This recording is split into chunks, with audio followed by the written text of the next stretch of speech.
Welcome to the Motherhood Alliance podcast, the podcast dedicated to empowering moms and families on their health and wellness journey. I'm Brittany Suttner.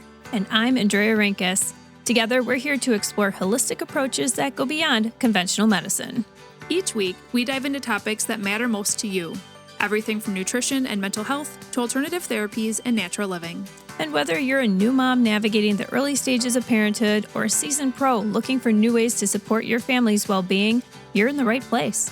Even better, all of our guests are local small business owners who you can actually talk to and work with. You can learn more about today's guest and connect with hundreds of other health and wellness professionals through our informative and easy-to-use directory at motherhoodalliance.com.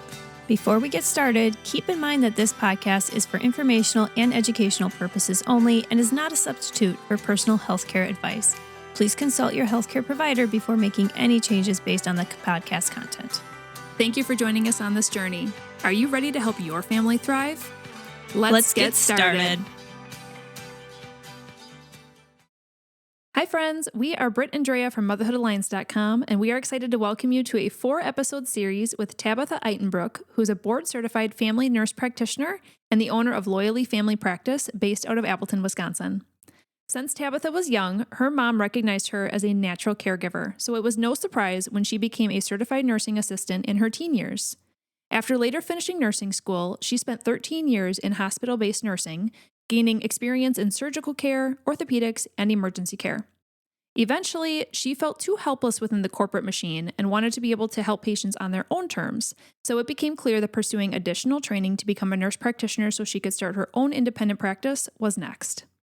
Tabitha opened Löyly in 2022 and is now locally known as a patient-centered provider who beautifully balances traditional medicine with a holistic approach.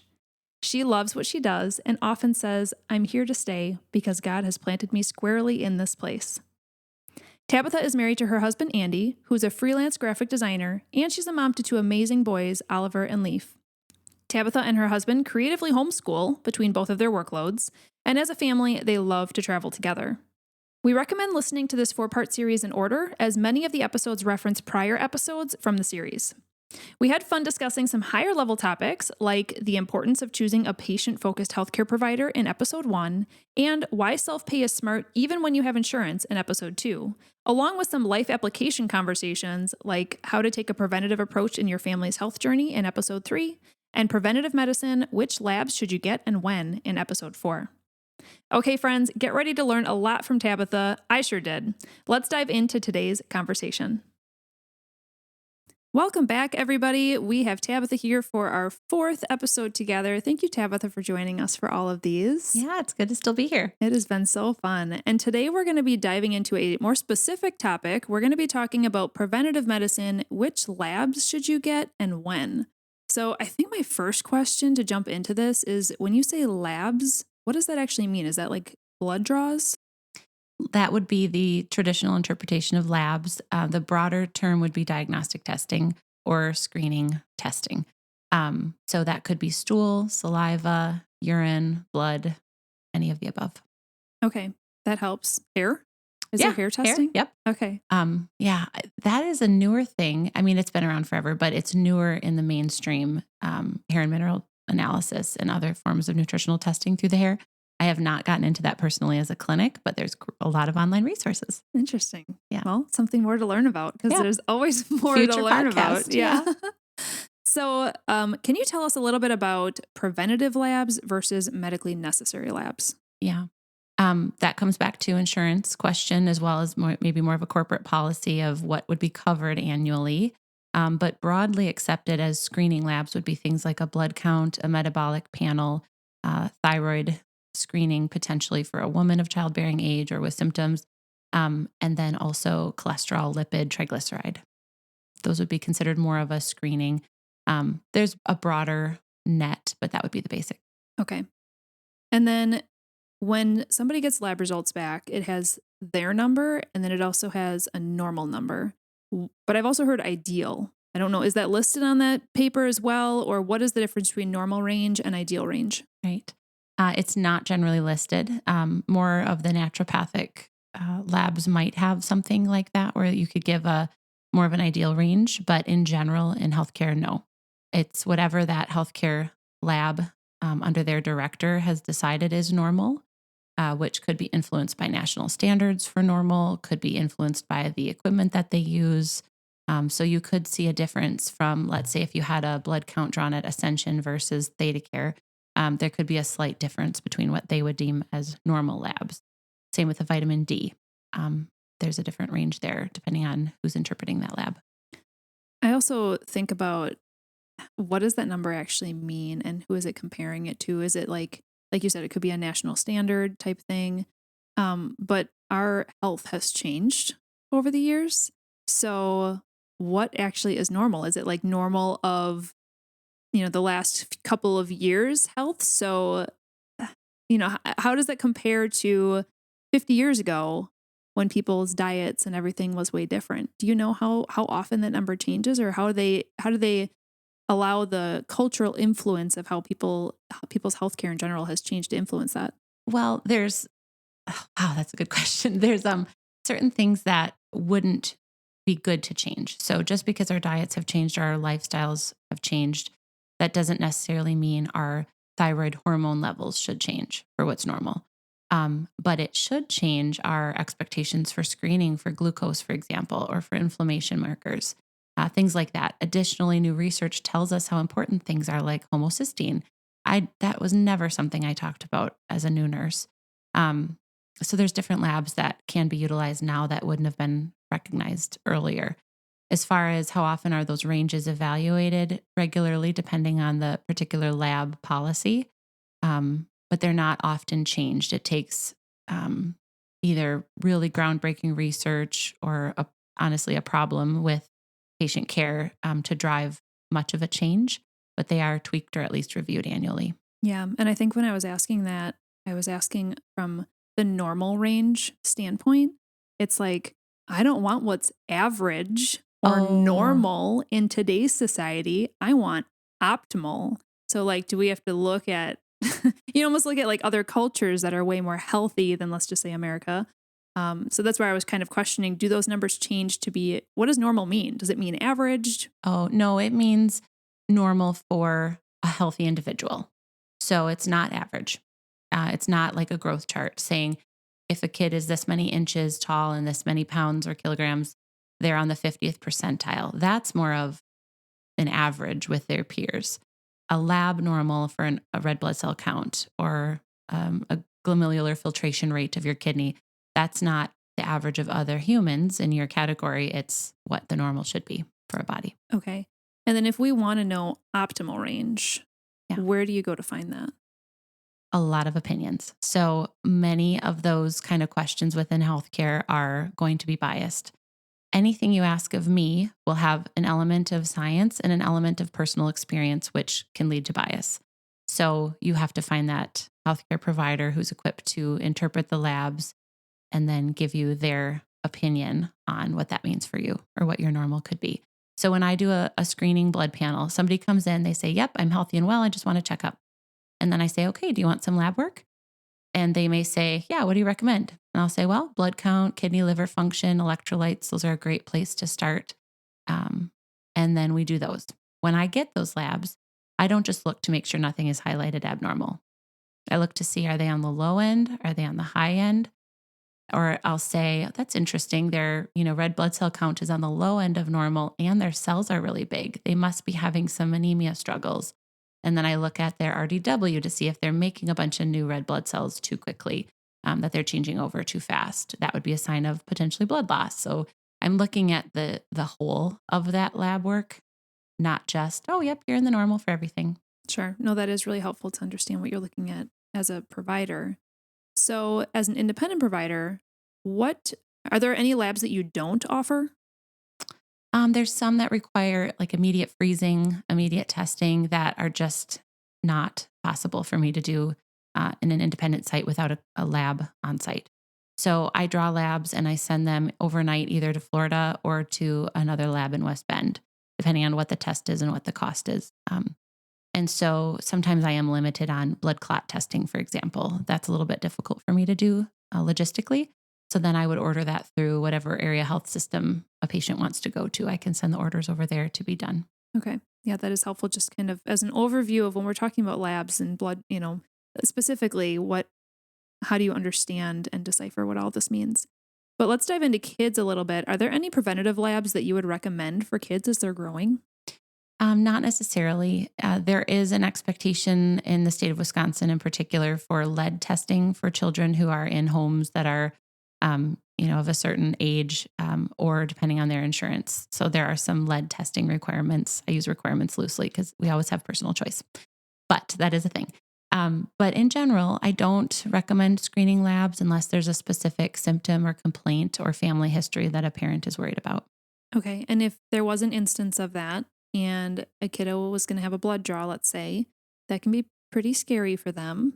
So, do you have any recommendations for a parent on how to prepare their child for a blood draw? And then, as well as once they're in the office, what do you do to help them be more comfortable? Mhm. So I've done lab draws on all ages in the office and on some brand new patients and on some established. It does go better on the times where the kiddo knows me. It does go better. Um, I've had parents explain extensively, get books from the library, watch YouTube videos, and then come in. And then I've had parents say, we're just going to surprise them because it'll be worse if we give all the detail. Uh, you got to know your kid to know what's going to work well. Um, my I don't know. My boys, it depends on the situation, if they do better with more information or not. So you got to gauge your kid. But I would say it goes really well. In a main, setting, you'd walk over to the lab room. The phlebotomist would put them in a chair, put their arm on a strapped kind of a board to hold it straight. It's cold, not friendly, and it's rough. In my place, you sit on the couch, I put a pillow under your arm, I put a little buzzy bee on the arm, put a cold spray on and tell them it's going to pinch. And I usually pinch their arm a little bit to say it's going to feel like this, and then it'll settle down. And your only job is to hold still, and I'll be done really fast. And kids do great. Awesome. I mean, I love that personal touch that you're able to give to help them feel comfortable. And then, if they need it again in the future, it's not that cold, scary, Right. don't make me do it again feeling. So, what about for adults? I'll ask you the same question. Are there any preventative labs that you would recommend for adults, whether it's one time or annual? hmm I think adult labs can be very motivating. So if you are going to do a blood count and you see that your body is showing some sign of strain for anemia, it's very motivating to think about how can I get more iron-rich foods in my body? If we're doing screening labs for kidney function and it's a little borderline, not the best, as my Oliver would say, it's not the best, then it's motivating to say, I've got to push my water. I've got to have more hydration and minerals. I need to do it. And so I think labs can be very motivating as much as they are diagnostic. So I do recommend routinely checking blood count, kidney, liver, electrolytes, cholesterol, if that's an opportunity for you, and blood sugar. Okay, so those would be annual checks. Yes. Mm-hmm. Okay. What about like hormones? That's a tough one. So hormones for us women, we're changing all day, every day, all month, every month. It's really hard to capture a great picture. So there's plenty of hormone gurus around that would be better equipped to answer that question. I do offer hormone testing, dried urine or blood, depending on the situation and depending on the price point for the patient. So I do offer that. I'm very conservative with the treatment and interventions based on those results. So if someone really wants to do hormone replacement therapy, they should probably just go to a place that all they do is hormones. That would be a safer place to go. For me, I generally recommend dietary changes, bowel things, and some more herbal things to support hormone pathways. But hormone testing, I wouldn't say annually. Again, so much is symptom based. Sure. What about gut testing? Because that's another one where it changes. It can change over time. Maybe it doesn't fluctuate quite as much as women's hormones every month. But, is it gut testing an annual thing to check? No, not unless they're symptom based, but I love gut testing. I find it so fascinating to look at the microbiome, to look at inflammation markers, to look at the, local gut response to foods. Those are my favorite to really look at and analyze and provide suggestions. And so many people have belly complaints, whether it be constipation or diarrhea or gastritis, that upper belly pain after eating or before eating, stress related. A lot of people struggle in that area. Do you think that would be a test to do one time? Like, if you're a an adult in your 30s and you've never tested your gut just to see how your microbiome is? Yeah, I do. I don't find it to be, quote, necessary, but yeah, I have a lot of patients who just love to go on fact finding missions and want to know all the things about their body. And that's a great key piece. Okay. And this one would be more of a one-time lab, I would assume. But what about food allergies and sensitivities? Is that a good thing for most people to do, or do you typically just recommend that on if people are having symptoms where you need to know if they have a sensitivity? Yeah, I shy away from it only because it becomes almost this overwhelming.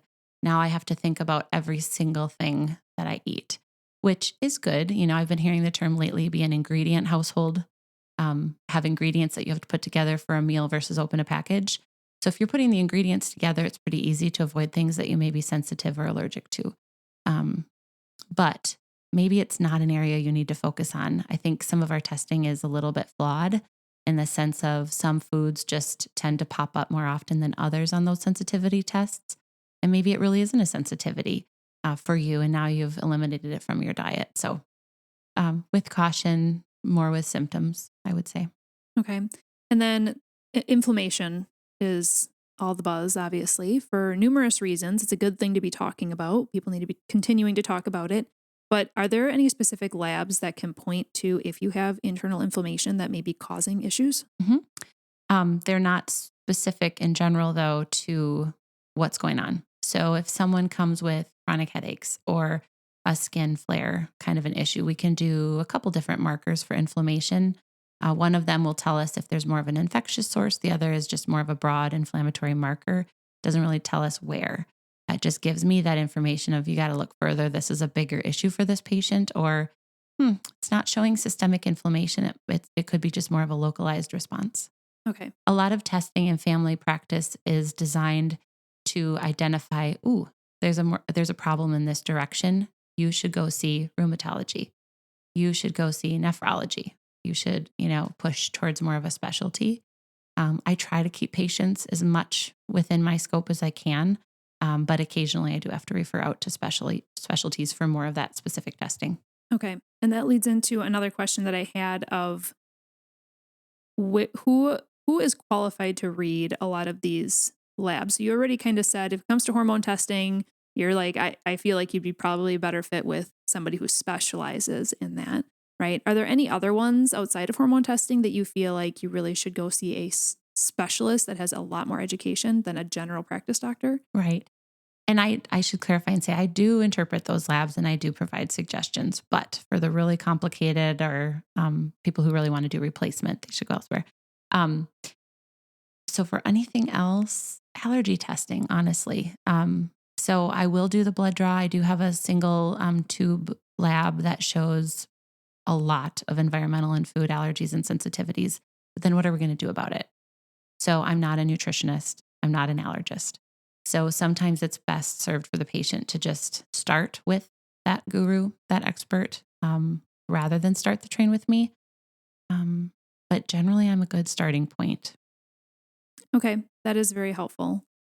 I do have one other one. Now, so this isn't really a lab, but in this, it just comes to mind because I was listening to a podcast about it recently, but something like parasite cleansing. So this is something you could just do in your own home. Obviously, you would have to get reputable parasite cleansing herbs or whatever you're using. But is that something that you would recommend doing on a regular basis to make sure that your gut is staying healthy? Or what's your approach on some of those other things that we hear about nowadays? Mm-hmm. Well, I can guarantee you it was not covered in any of my professional training. But I have also listened to several podcasts, several different opinions. I would say we all have parasites to some degree, and they can be a benefit to us in the sense of taking care of some of our toxins in our body. But like anything, when it gets out of control or it starts taking the lead, then you've got a problem. And so I do not guide people through parasite cleanses because I just don't have the expertise to do so safely. And it can be a little bit of a touchy process. So I do recommend seeing somebody who has additional certifications and training. Do I think it needs to be done annually?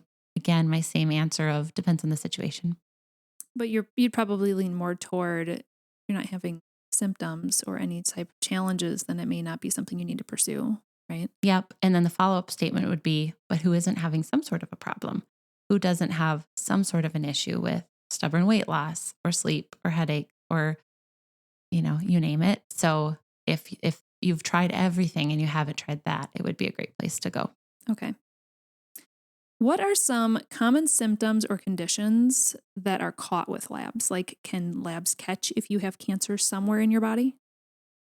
They can, particularly if you're doing lab work for cancer screening. So there's some basic cancer markers that I do routinely check for when a patient has a strong family history or some new complaints that we haven't been able to get to the bottom of. We do check for some cancer markers. There's a newer product that has come out called Gallery.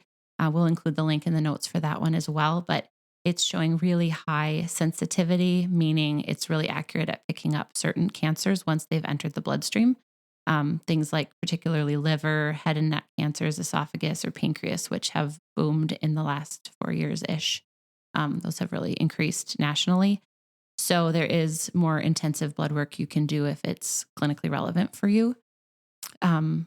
Glucose, insulin resistance, homocysteine, that can really set you up for nutritional failure or success if those things are off track. So those are labs that I really like to do regularly.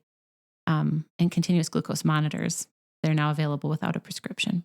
So you can check out Löyly Facebook to get a link on how to get a continuous glucose monitor for you. But yeah, labs can catch cancer. They can catch a bunch of things, especially if you're doing them annually for comparison. What are some of the other top things that you've seen them catch ahead of time? Prostate cancer, PCOS can definitely be picked up on through sequential lab work. A slow trending thyroid. So a lot of women have said, no, my thyroid's fine. It's always been fine. Okay, but you're sluggish and you're losing hair and you've gained 20 pounds. Like, are you really sure? And then when we check deeper into their thyroid panel, we can often find an issue. Are some of these where you would actually need like year over year comparisons to see a problem is happening? Or every 2 or every 3. Okay. So prostate, for example, prostate cancer used to be a physical exam screening. And now we've recognized that a PSA is an excellent way to screen for prostate growth, which could be benign or it could be cancerous. And so that one is very valuable year over year. But even if you do every 2 years, if you see a steady climb, it means you need to explore that further. Okay. Do you have any resources or websites that you recommend for information on each lab, or maybe like which ones you should be doing? And I mean, the majority of our audience is probably women. So if you want to speak to women specifically, you could. Otherwise, in general. I don't have a specific site to go to, but I did cover that in my Motherhood Alliance blog post a couple months ago of just what should you look for in each decade of life once you've entered adulthood. And that gives a good basic overview. Okay. And you guys can find that blog by going to Tabitha's business profile on the Motherhood Alliance website, but I'll also link to it in the show notes. So do you have anything else that you want to cover regarding labs and what people should know? I don't think so. Okay. I mean, we covered a lot here. So thank you so much for sharing your knowledge. And through all 4 of these episodes, they've been so enlightening to me, and I'm sure the listeners as well. If people are interested in learning more about you, talking to you about your approach and your practice, how can they contact you? Yeah, feel free to visit the website, löylyfp.com, or email me or text me. All my contact information is on the site. Awesome. Thanks so much, Tabitha. We really enjoyed having you on. Thanks. If you enjoyed this episode, would you consider leaving a rating or review or sharing it directly with a friend who could benefit from the information? We know that you're a busy mom or caregiver, and our goal is to make your life easier by bringing tips and tricks directly from experts into your earbuds. By sharing this episode with someone you love, you can play a critical role in helping to make their life easier as well. We appreciate your time, and thank you for being a part of the Motherhood Alliance family.